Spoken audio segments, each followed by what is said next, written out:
The following episode may contain inappropriate material. Listener discretion is advised.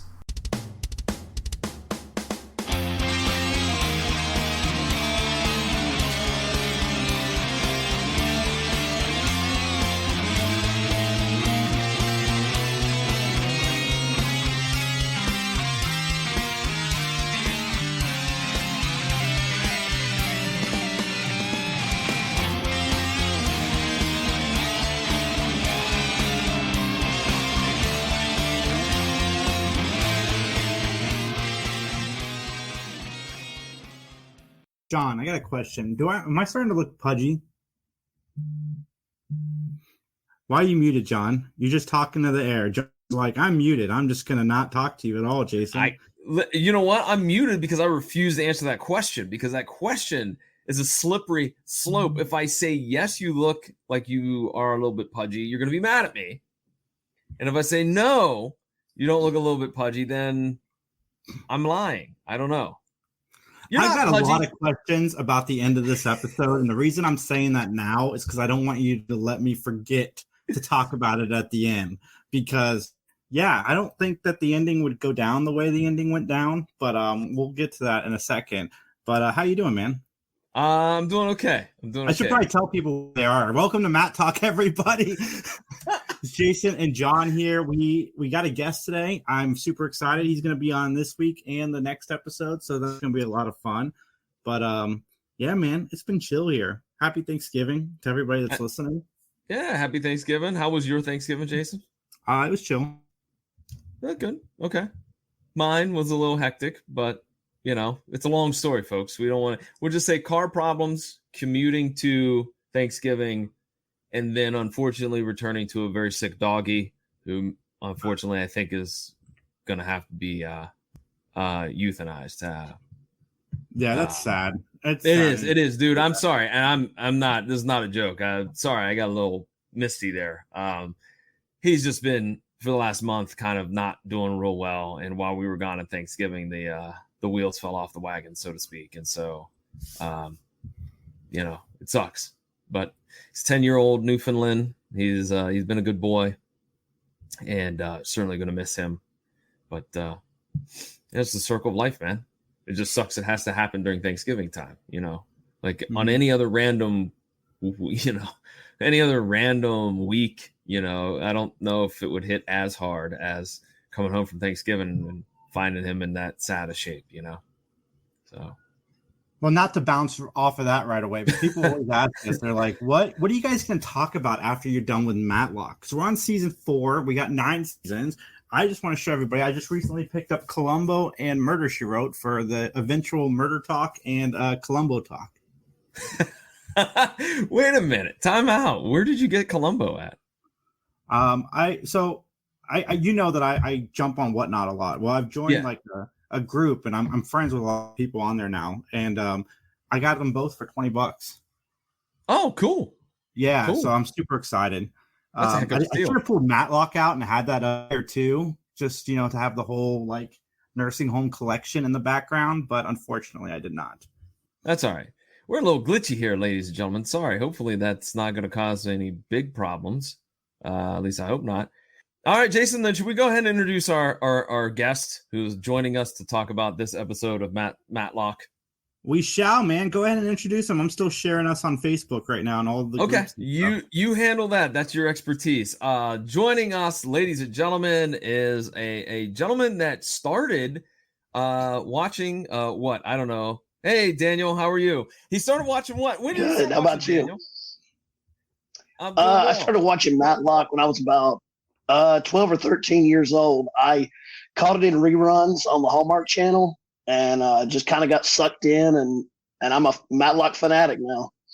Well, what I meant was, when did you start watching our little show or listening to our little show? If you will? Oh, okay.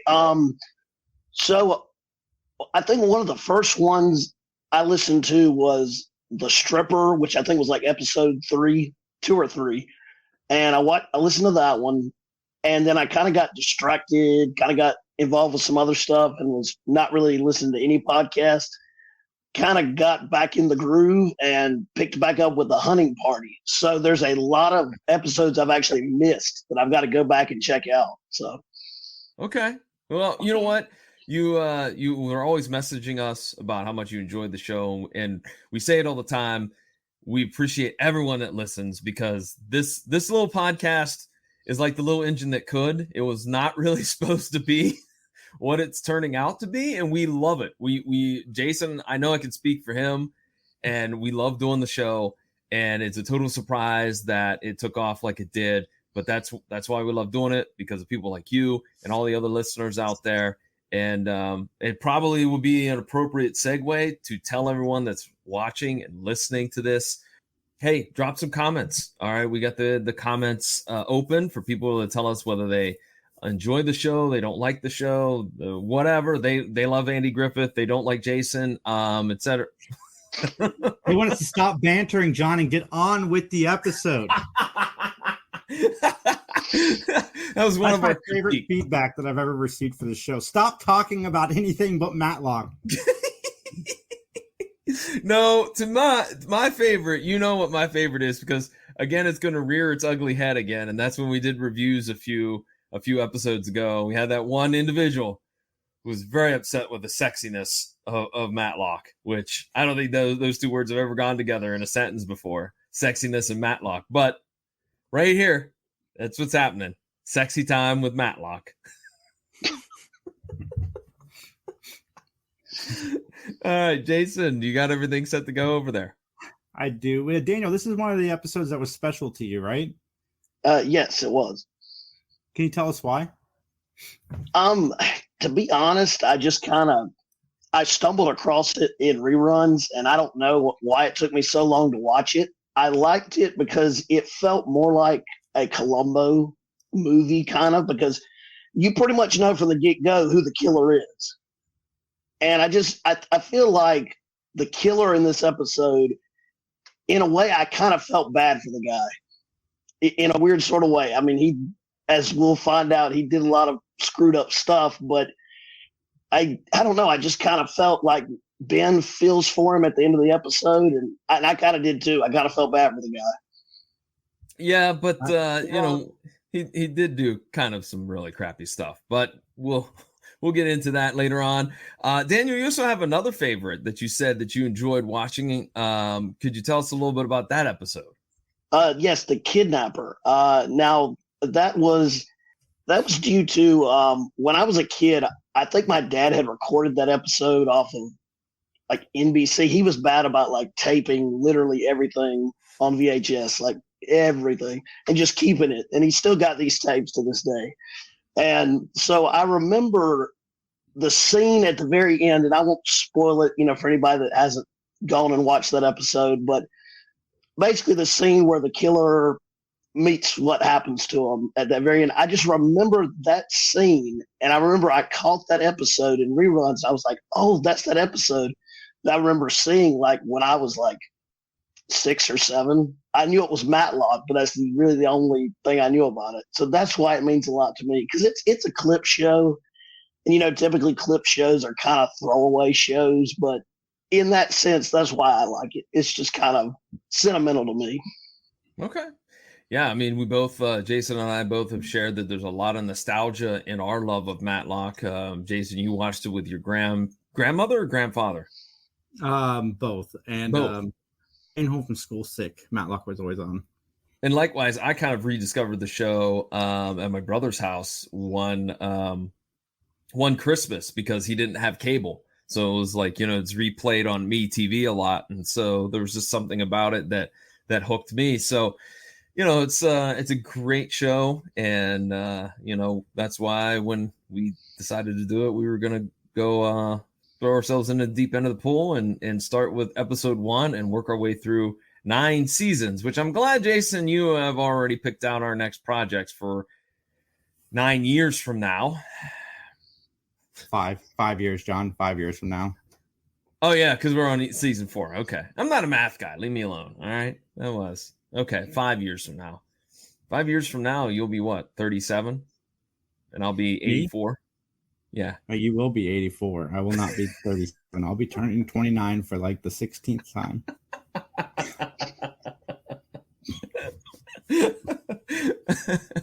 Yes, you will be. All right. Well then, gentlemen, are we ready to get things started here? We are, man. Let's do this. All right, then hot dogs. Let's go. Grab your hot dogs. I like that. That should be a catchphrase. We can see that on a shirt. Grab your hot dogs. Anyways, it's now time for our opening statements. The name of the episode is called The Victim, and the original air date, I believe, is January 21st, 1990. That doesn't seem right. I'll research that. That doesn't seem right. Jason, can you research that for me? That doesn't seem right. I think we already had a January 21st last time. Maybe they aired 2 episodes. I don't know. Maybe. That doesn't seem correct. It could be me. But while you're doing that, let's talk. January 23rd, 1990. Is that what you just said? I said 21st, so I wrote it down wrong. January 23rd, 1990. Thank you, Jason. Well, let's talk about some guest stars. Our first guest star is a actress by the name of Montrose Haggins. And she plays the very small role of the maid. But this young lady has quite a resume. She was Bess in the movie Say Anything. She was Grandma Jenkins in the original Coming to America. She was Ms. Coretta Jackson on the Disney Channel show The Fabulous Jet Jackson and Jet Jackson the movie. She was also Mrs. Green on The Parenthood, Mama Saint of the Sinbad show. There you go. I knew you'd love that one, Jason, the Sinbad show. And a ton of other credits. So any of those other credits, Jason or Daniel, you'd like to discuss real quick? Dude, she was literally in every TGIF sitcom. Yeah, absolutely. Critters 2 and Critters 1, actually. Critters I know is a horror movie, but what's the gist of it? It's like it's one of the knockoffs of Gremlins. Oh, is it? Okay. All right, then let's move on to our second guest star. Caitlin O'Haney will be playing the role of Mrs. Estes. You may also know her as Sarah Stickney White on The Tales of the Gold Monkey, Snow White Charming on The Charmings, which was a really bad, I think, ABC sitcom that didn't last very long. She was also Jenny Moffat on Alien Nation, Tara Silman on Murder, She Wrote, Debbie Hoffman on Saint Elsewhere, and a few other credits to her name as well. So she's going to be playing a very interesting role. She isn't quite what she seems. The first time that we meet Mrs. Estes, she presents herself in a different way than later on in the episode when she gets a little alone time with Michelle during her part of the investigation. All right, gentlemen, let's move on to our next guest star, a gentleman by the name of Alan Toy. He will be playing the role of Alex Gordon. You may also know as Walter Wicklund in the movie In the Line of Fire. He's also known as the man on crutches in the movie The Aviator. He also was Jack Kelso on The Sentinel, Professor, Patrick Finley on Beverly Hills 90210. He was also Henry on The Sinbad Show. That's right, Jason. I looked out for you. That's not one, but that's 2 individuals connected to The Sinbad Show. I've never seen The Sinbad Show. My only thing is that there's nothing more 90s than Sinbad. That's my theory. I'm sticking to it. And so I don't know where the Sinbad Show comes from, but I can't think of anything that's more 90s than Sinbad. Sinbad exists in the 90s. There's nothing he's done post the 90s. Okay. Daniel, who do you think is the epitome of the 90s when you talk about actors and actresses? Sinbad. See, I gotta agree with Jason on this one. Sinbad. I mean, I was just watching one of his movies the other day, Jingle All the Way, which is a fantastic Christmas movie. And Sinbad is he's the 90s. He really is, for good or bad. He's the 90s. I actually forgot he was in Jingle All the Way. I totally forgot about that. First Kid, the classic film First Kid. And also, you forgot to mention that Alan Toy was on Beyond Belief Fact or Fiction. Oh, I know.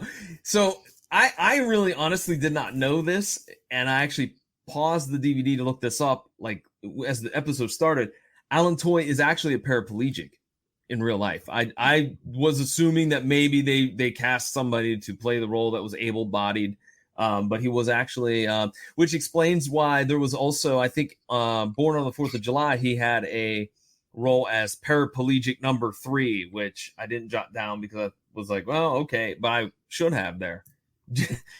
Jason, you know what's funny, man? This guy, from the moment we see him on screen, is so unlikable. His character, ugh. Yeah, well, I have some opinions on that. Justin, by the way, from the back, just says Jim Carrey would like a word with me. So apparently Justin thinks that Jim Carrey could play a paraplegic. More on that as the story develops, because we have one final individual to talk about guest starring on this episode. Patry Allen. She will be playing the role of Kathy Gordon. You may know her as Wendy on Santa Barbara. Phoebe Hall on Highway to Heaven. She was Eve Allen in the 1990 version of The Flash. And she was also tour guide on a show called Masquerade. I wrote that one down because I vaguely remember Masquerade, and as a kid thought it was so cool. Either one of you remember that show? I think it was on ABC. I don't.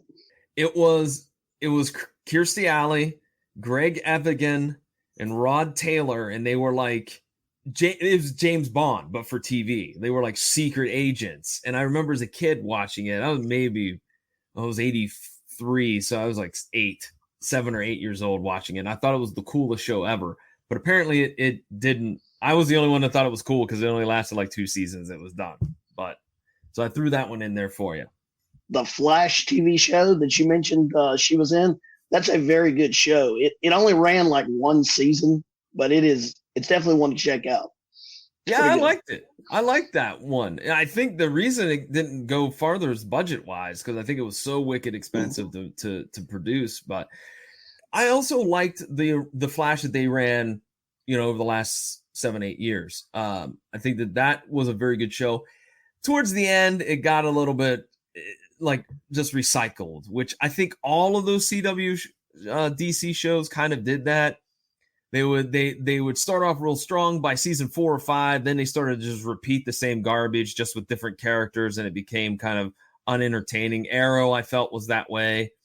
The only one that I really liked, and unfortunately they only gave it three seasons, was I really liked Black Lightning. Like, I thought that was like the coolest of all of the CW shows, in my humble opinion. My favorite was Batwoman, and then I stopped watching when she left after season 1. Oh yeah, Ruby Rose left, and then they replaced her. Yeah. I stopped. I've heard it was fine after that, but I really dug it. I really liked the show a lot. Yeah. The only one that I never watched Supergirl. I love Supergirl. Well, okay. All right, gentlemen. With that being said, those are all of our guest stars. Thank you, Jason, again for double checking that factoid about the air date. So I have one question for you, gents. And that question, I need you to give me an opinion, solely your opinion, and only your opinion. So help you. Because if you are, then let's get ready to testify. I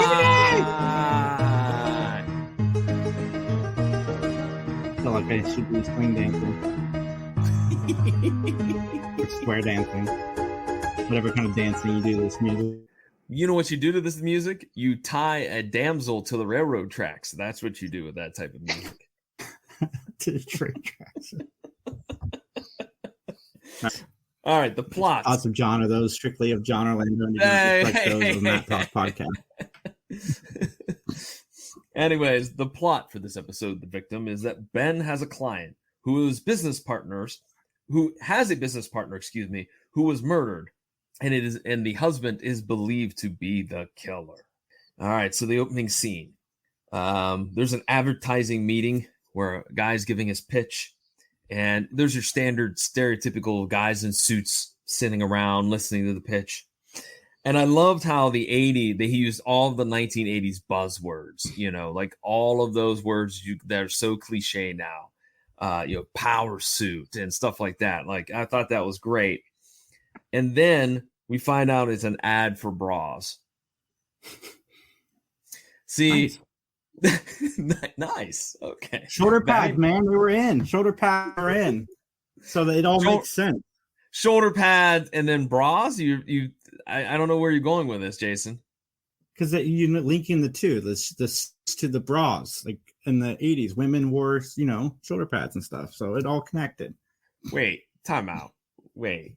Are you saying that the brassiere that goes here had like shoulder pads built in? Like no, I'm just saying. I'm saying like they're that it correlates.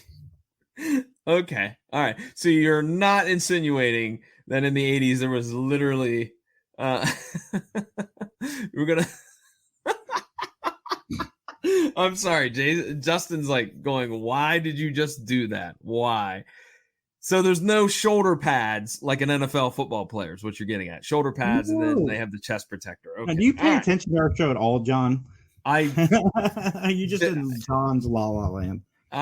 Dude, the week I've been in John's La La Land. Anyways, I love how Alex quipped, "Where's the sex?" I'm sure that makes one of these reviewers that we heard from a couple weeks ago very upset. Very, very upset. How scandalous. You're talking about bras. I missed that line. The "where's the sex" line. Did you? Yeah. Well, he says it right before he rips that poor guy like to death. Like, you know what I mean? Like he just rips his pitch to, like we are blah, blah, blah. And we have this many stores and blah, blah, blah. He rips him to shred. And Alex is even mad at Brett Howe, his business partner, because he brought in this schlub that didn't know what to do. Alex calls his home, tells his wife he's working late. He's going to stay at the hotel. I don't know about you two, but when I heard that, I'm like, someone's having an affair, but not who actually was having the affair, because I was wrong on that. I thought Alex was having an affair. What say you two? I immediately was thinking about when I was rewatching this show, doing a little research for this episode. I immediately was like, man, there's some high implied sexual content in this episode. So I was a little worried then. But yeah, I immediately was like, they didn't make it more obvious than that. I mean, they basically came out and told you that, yeah, somebody's messing around. Yeah, I just thought it was Alex. I thought Alex had like a girlfriend on the side. That's the way it kind of, to me, that's where my mind went. And then later on, we find out who's actually having the affair. I'm like, oh, okay. Jason, what about you? I didn't think about it. Really? Yeah, no, I didn't put too much into it. I figured that because I'm watching this on Amazon Prime, so I don't know if the DVDs are like it, but the Amazon Prime one has the freaking previews ahead of time of what's happening. So I kind of knew the guy was the killer, so I figured, setting somebody up. You need to not watch those intros. You need to turn them on and then go in the other room until they're done. It's so stupid, man. Why did they do that? All of the shows did that back then. Like, they showed you clips of the episode prior to the episode starting. Like, this doesn't make any sense to me. I think that's the industry standards in the 70s and 80s. That's just what you did. I agree with you. I think it's silly. It gives away what's going to happen, but it was something that they did. I don't know. If somebody knows out there, Jason, where can they get in touch with us? BENMATTALK@gmail.com.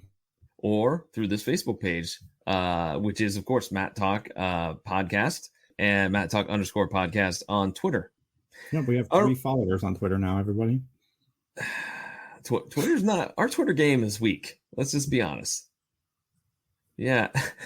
Oh, yes, Justin just reminded me that it's X. It is not Twitter. I refuse to say that X. It's stupid. And dumb. Idiot.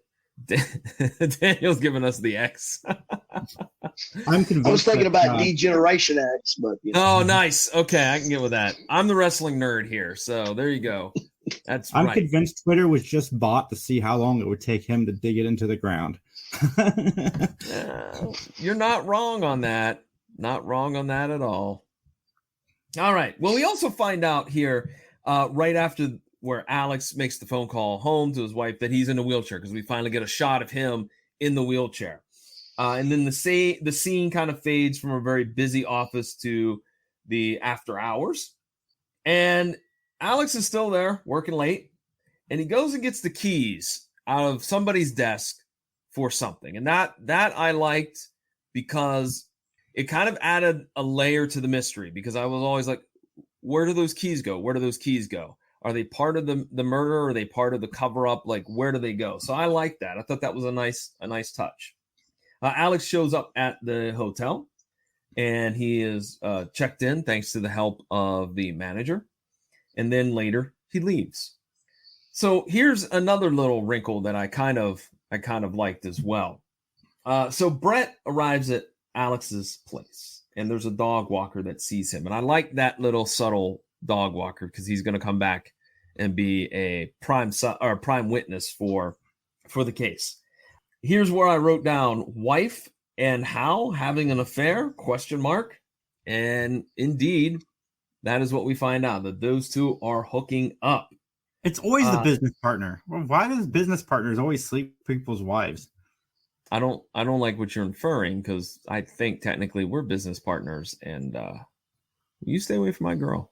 And we're, I'm good. Single for life. Proud of it. Been married twice. I'm not ever going down that road again. I forgot. Anyway, I'm good, man. I'm good.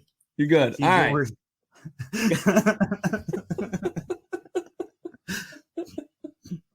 Anyway, folks, I don't know why that was funny. It just was. So the wife is having an affair with Hal, Brett Hal.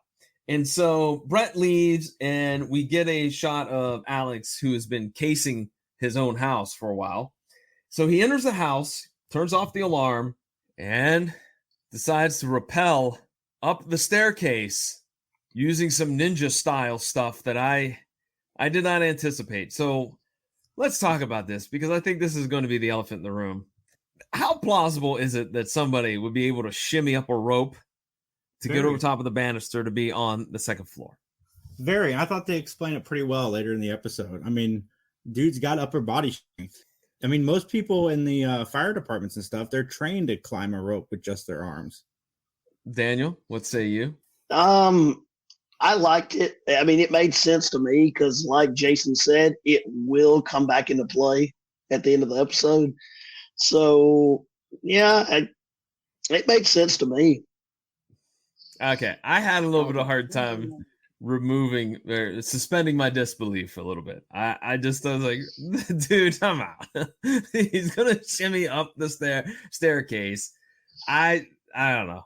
I want to. Maybe it'd be better if it was a Batman, grappling hook. That's the word I'm looking for. Maybe it was one of those. I would have been more cool. The least unrealistic part of the whole scene was the fact that he got the rope so smoothly up there to climb. But yeah, the climbing part is very believable. Yeah, because if it was me, I would have taken 16 times to get that rope to flip up and around the banister. And by that time, the wife would have probably heard thump, thump, thump of me missing every time with the rope and come out and go, what are you doing? But Alex does sneak into his bedroom, where he stabs his wife to death and then strips down from his clothing and covers up his crime. And then we cut to a scene the next day where Lieutenant Bob Brooks comes, and he has to tell Alex some bad news. And that bad news is that his wife is dead. Man, oh man, what a great acting job from Alex. That dude was on it. He's sociopathic with his act. That was good. That was real good. They mentioned something about a jaguar, right? Which I thought, John, I want to point out, because this is one of the first times we've actually ever seen this in a Mattalk episode, where the guy who was accused of the crime, he actually has an emotional breakdown over her dying. We don't really see that. Usually everybody's over it within seconds awaiting their trial.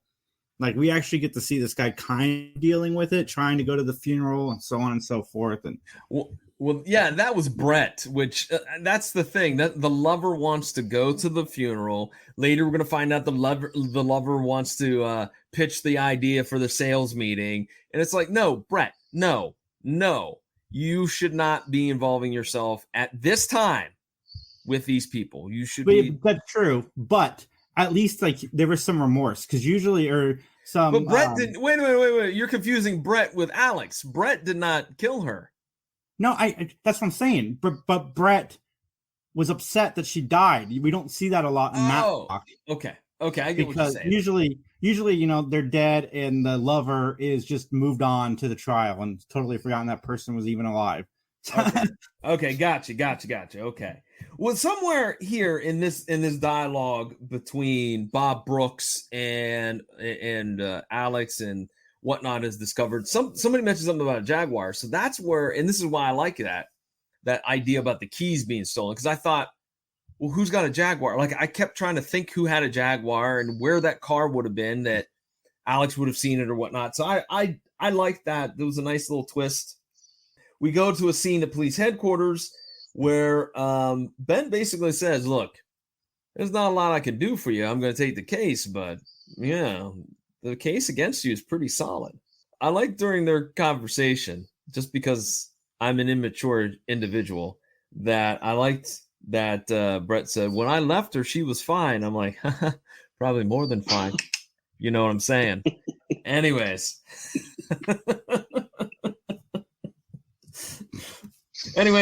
Ben, again, he seemed, I don't know, like in this last little bit before they go to the commercial break, he seems kind of a little bit judgy.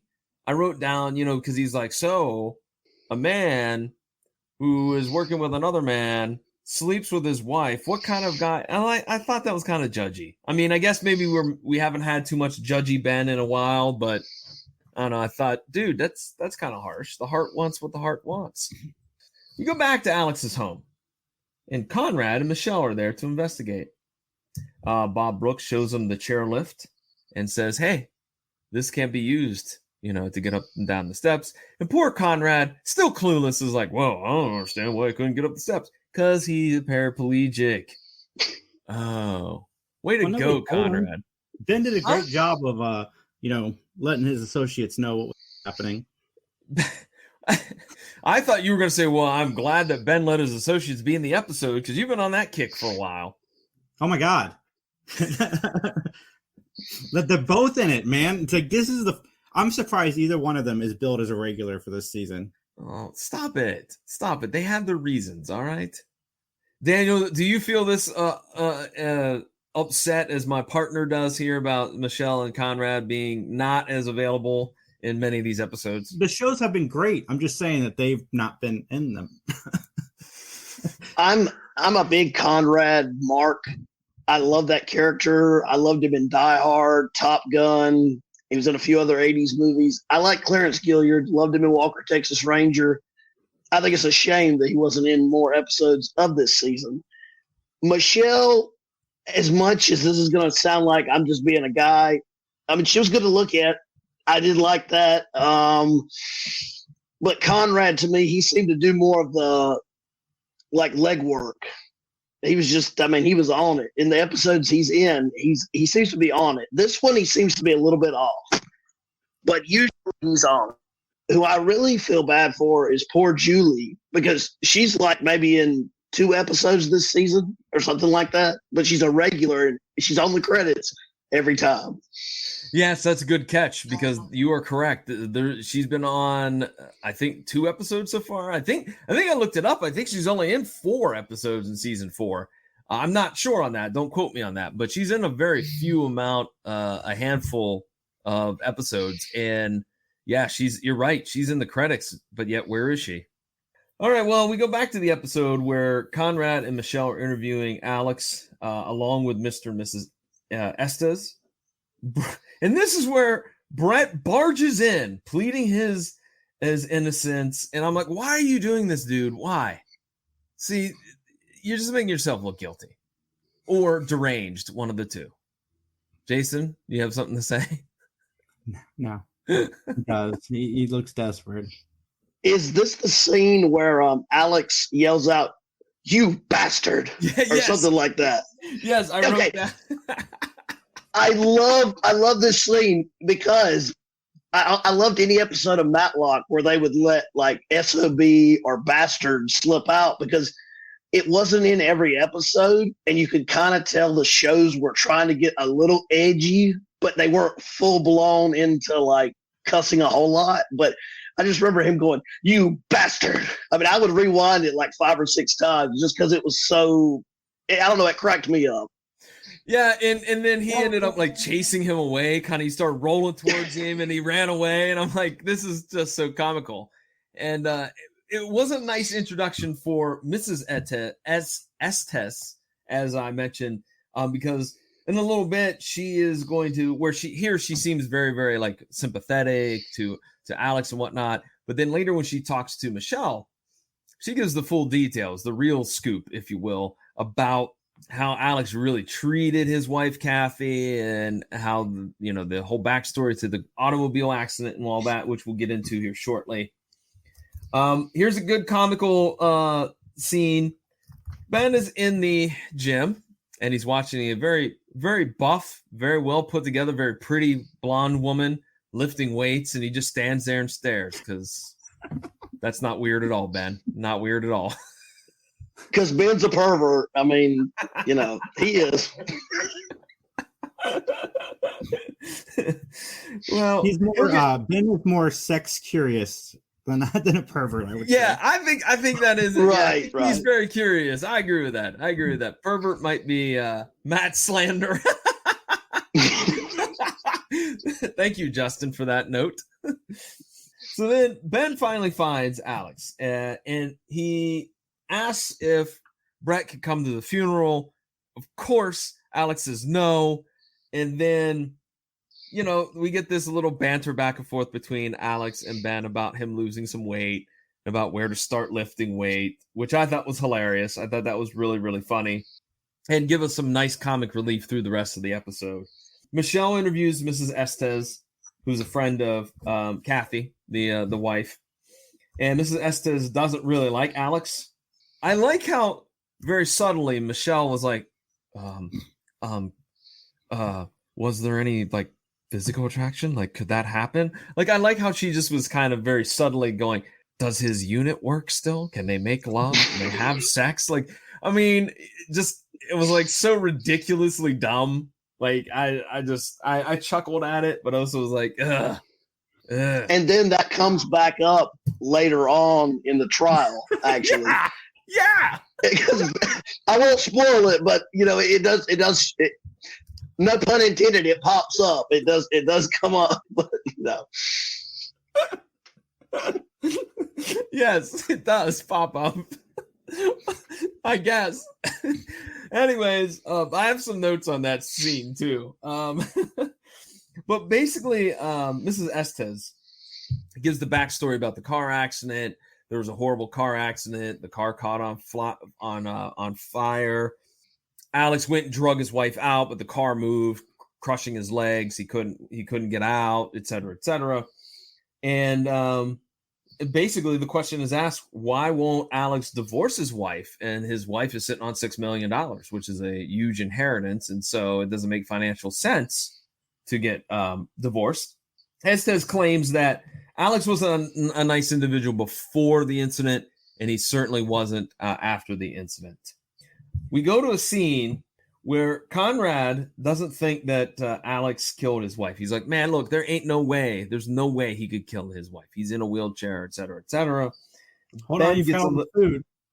Wait a minute. The lunch is coming up. Hold on. Okay. I got it in my notes. Ben gets a little huffy with Conrad and says, hey, why don't you go out and try to talk to the people at the motel? We get a scene of Alex attempting to throw clothes away in a supermarket dumpster, but he's foiled by the night janitor. And then, Jason, your favorite scene, I have a feeling. Conrad shows up with lunch consisting of burgers, hot dogs, milkshakes, everything that obviously is not good for you. And Ben's so reluctant to eat it, and Conrad's like, but you like hot dogs. And he's like, well, I was told I was pudgy. And he asked Conrad if he thinks he's pudgy, and Conrad's like, yeah, a little bit. And I like how he's like, my figure was the only thing I used to have. And like, he jokes about it, but Daniel, what do you think about this weight loss dilemma that Ben has? I'll be honest. I think Ben was upset because they weren't hot dogs from Charlie. If Charlie had made them, he probably would have been happier. Yes, you're right. Absolutely.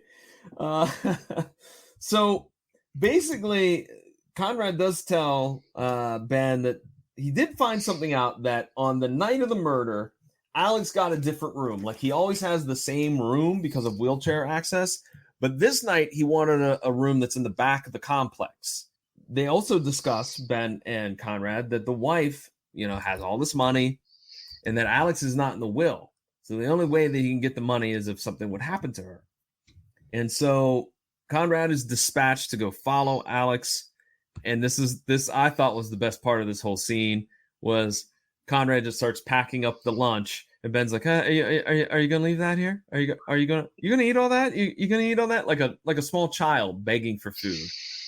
He's like, yeah, I'm gonna eat it all. Why follow this guy, this paraplegic who you think climbed the stairs to murder his wife? Mm-hmm. Yeah. Mm-hmm. So we go to the courtroom and we have the dog walker on the stand, and he testifies that he saw Brett entering the house on the night of the murder.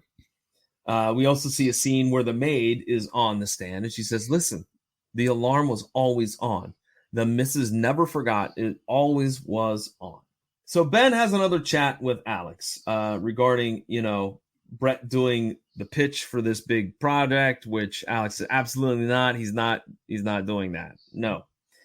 And then Ben questions him a little bit about the hotel, which I liked how Alex quipped, do you think I'm a suspect? I thought that was very, very cocky, but very fitting for that character. Bob Brooks is on the stand. He testifies that, of course, Brett's prints were all over the house, even in the bedroom. And Ben was like, yeah, dude, listen, if you go to your friend's house, I bet you'll find your fingerprints there too, because they're all over the place. That's just what people do. But however, the knife was found in Brett's car, completely wiped. And Ben thinks that's suspicious, because why would you take all the time to wipe that off, but yet leave fingerprints all over the place inside the house? Which he's got a very valid point. Mm-hmm. Ben is doing Ben things, shall we say. He starts spinning a yarn, and the prosecutor doesn't like it. He objects. The judge sustains it. Ben keeps on going. And this goes on for like 3 or 4 times, where just Ben's just like, he's paying. He gives zero cares about what the judge says, what the prosecutor said. He's spinning his theory. Nobody cares. And and then he demands to have a meeting with the district attorney and Alex. And that meeting was all about a $50,000 bracelet that belonged to Kathy, the wife. It's missing. And so Ben wants a warrant to see the safe, the contents of the safe in their home. And so we go to a scene where Bob Brooks opens the safe, and the DA is there. And of course, the bracelet is in there. This is something I'm sure Geraldo Rivera can understand. Opening a safe, finding nothing there. Nice. Pulled back to last week's episode, or 2 weeks ago's episode. Nice, John. Yeah, thank you. Thank you very much. Thank you. I worked very hard on that joke. Anyways. Okay, so everyone leaves Alex's house. And Ben chats with Alex one more time. And he goes through the, must have been hard on you, to be a paraplegic. You must have been very angry at the circumstances. Goes back over the car accident thing.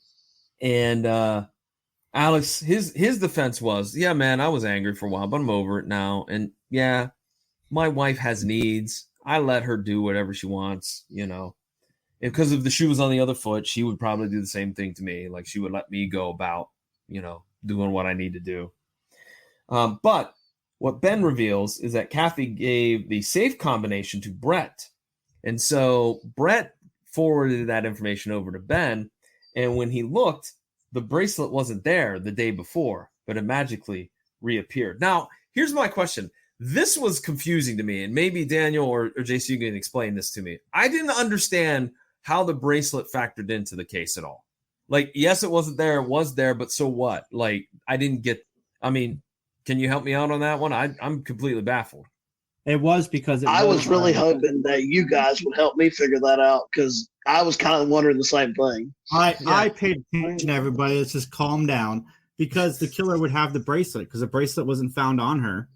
So, and it wasn't in the safe as Ben thing. So Ben set up the guy because only the killer could have the bracelet. So Ben knew the safe was empty.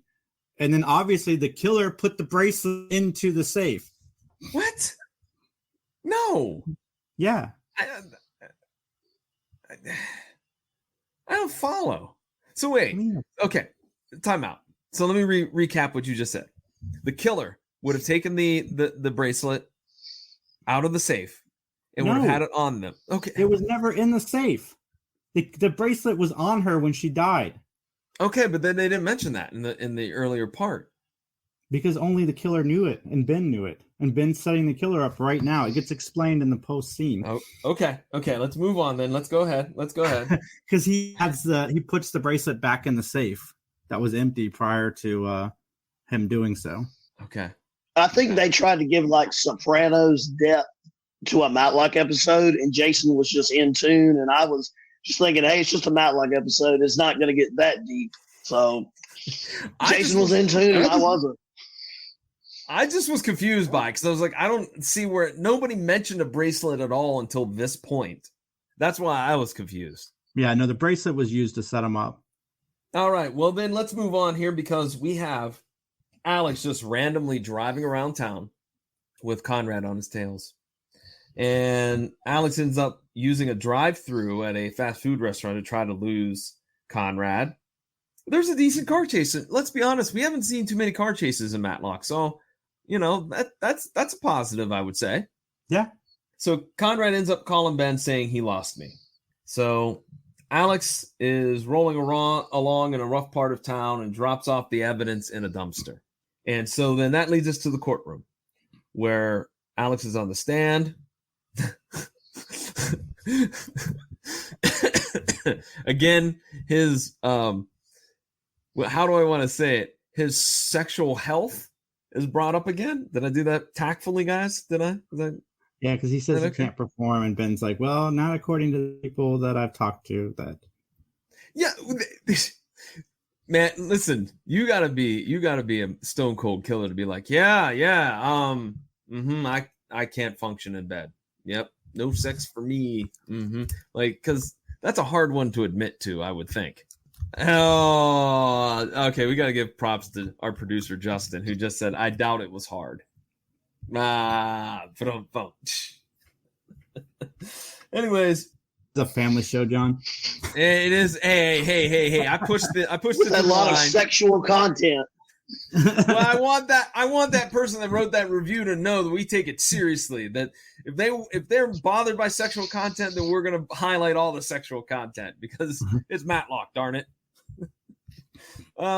We find out that actually the wife, Alex's wife, Kathy, was filing for divorce, and her inheritance was huge, and so that would be motive, along with the fact that there's the affair going on to kill Kathy. Ben reviews with him his hotel alibi. You always get the room right up front. This time, the night of the murder, you're in the back. You come and go as you please. No one would know. And then I like the line from Alex. Or I'm sorry, this comes from Ben. Ben asked him, could you climb a rope? I don't know about you two, but in PE class, we always had to climb the rope in elementary school. I could never do it. Could never had to climb a rope ever. Thank God. No, but this guy we saw in the episode, he has the upper body strength. Yeah, well, let me just tell you, 9-year-old John did not have that great upper body strength, okay? No, I'm so glad not to climb the rope, man. I had enough problems getting picked on. Not climbing the rope would have been more added on to the pile. Yeah. So Ben claims that Alex set up the affair. All right, he made the phone call while Brett was in the office because he knew that Brett would run over there trying to hook up with his wife, and that's why he did it. And he also framed Brett for it as a measure of revenge. Ben thinks that Alex could have used a rope to climb upstairs.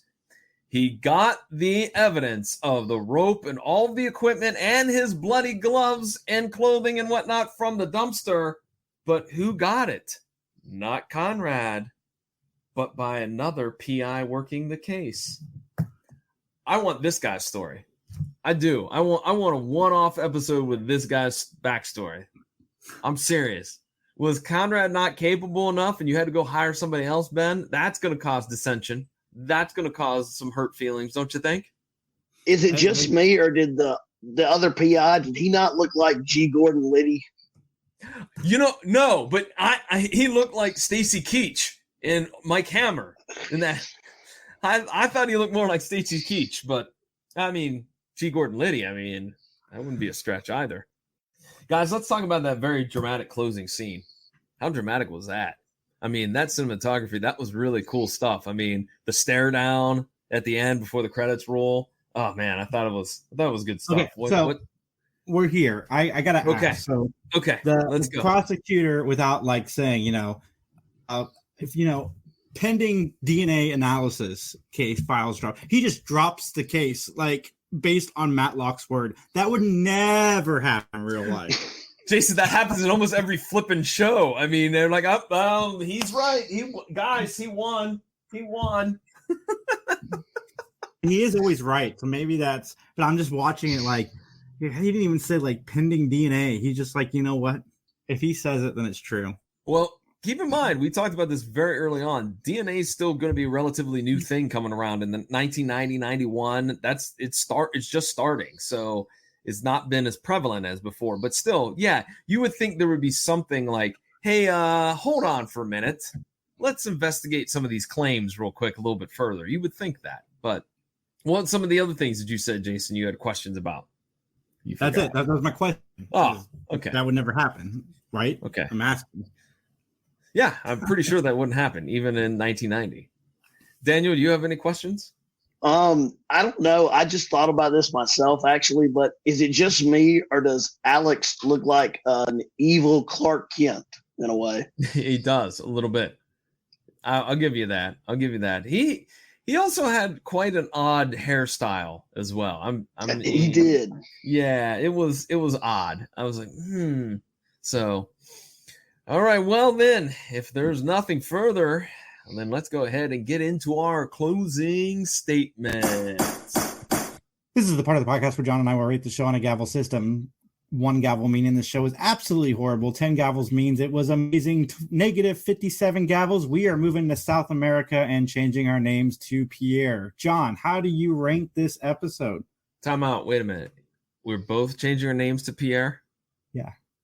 Okay. That's how bad the episode was. That's how bad the episode was? Yeah. Well, okay, Pierre, we got to have a great French-Canadian last name, though. So I'm going to have to work on that. Ooh, how about Pierre Lochambeau? I like that. That'll be my name. Yeah, or we could be numbers to it. Pierre 1, Pierre 2. Well, technically that'd be Pierre 1, Pierre 2. You know. Yeah, there you go. Anyways, I just enjoy where you randomly say we're going to be if the episode's that bad. But okay. So gavel system here. You know what? We should let our guest go first. Yeah, I agree. What are you doing? I'm sorry, Daniel. I'm sorry for his. I should have invited Daniel to go with us to South Africa. But you get to keep your name. You get to keep your name. We have to change our name. Right. And I must say, at first, when he said South, I thought he was getting ready to say Carolina, because that's where I live. And I was really like, yeah, I got plenty of places y'all can come down here and hide out, But now I must say, I give it 9 gavels out of 10. I would have probably given it 10 gavels, but the 2 factors that really cost me not to do that. One, Ben does not call anyone a jackass in this episode, which is kind of a letdown, because I do look forward to that moment every time I watch Mattalk. Who's he going to call a jackass this time? Secondly, Conrad slipping up, did get those hot dogs from Charlie. That's the big thing. I mean, like I said, if it wasn't for that, I'd have given it, 10 gavels. But I think the key part of the episode is like Ben kind of looks at Alex, man, I feel sorry for this son of a gun. Like, in a way, Ben kind of looks a little sad. Like he knows he had a job to do, but he kind of he hates that Alex is, either going to be executed or he's going away for the rest of his life. Ben does kind of look a little remorseful. And I'll be honest, I didn't pick up on that. So that's keen observation. So for me, again, sticking to 5 gavels, I went 3 out of 5. I didn't think this was a terrible episode, but there were some things that I just kind of scoffed at, and not in a good way. I liked the acting. I thought was very good. I liked that we got a decent dose of Bob Brooks, because that changed things up a little bit. I think in my mind, changing up the universe of Mattalk a little bit. I do like the idea of a paraplegic killer. I just wish that they could have done it a different way, because that was one of my negatives, was the silly repelling, and Brett's behavior was a negative. And also, I think this has got to be like the 4th or 5th time that we've had, or maybe even more, that we've had a really obnoxious, over the top businessman. And I just kind of feel like, can we get a different type of, can it just be a normal construction worker that's accused of murder or something like that? It seems, I don't know. It seems like it's getting a little bit of a cliche, but for me, 3 gavels. Jason, what say you? Everybody, John is wrong. As usual, John is wrong. I give the show a 4 gavels. It was fun.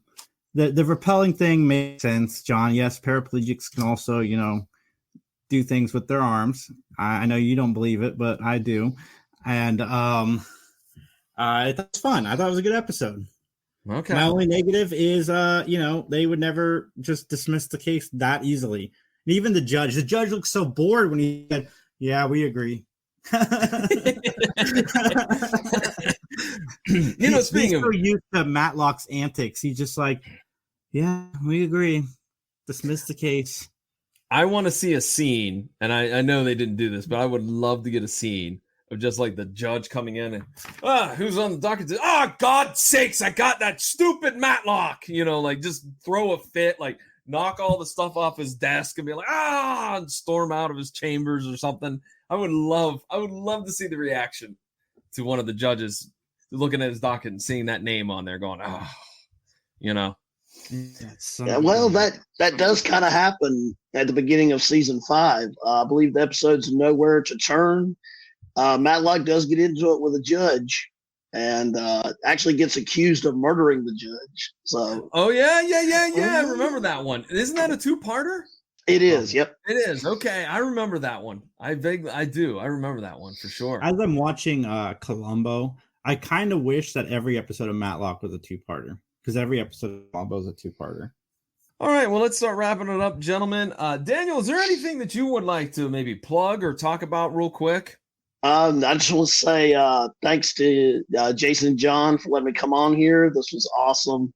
Just had a really good time talking about one of the best shows ever made, Matlock. All right, Jason, you want to let folks know what's going on with 3 Geeks Podcast?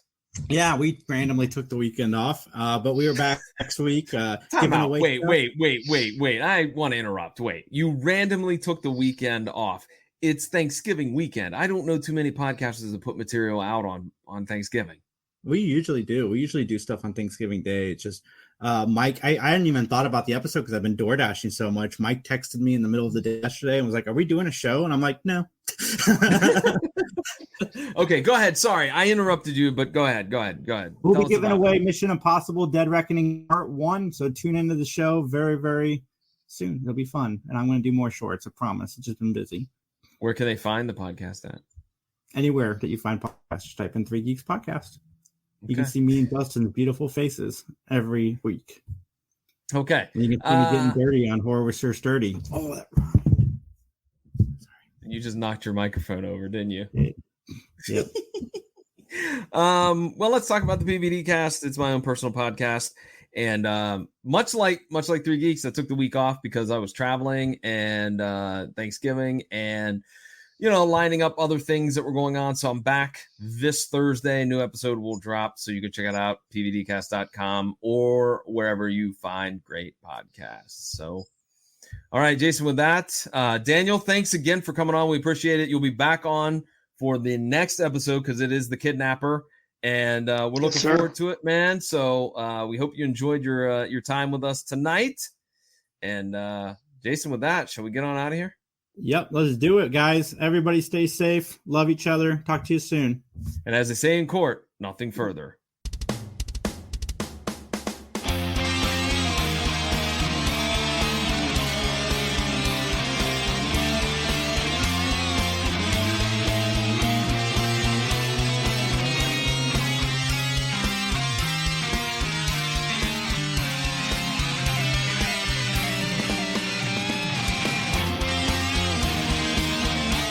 The following is a joint production of the Three Geeks Podcast and John Orlando Enterprises, LLC.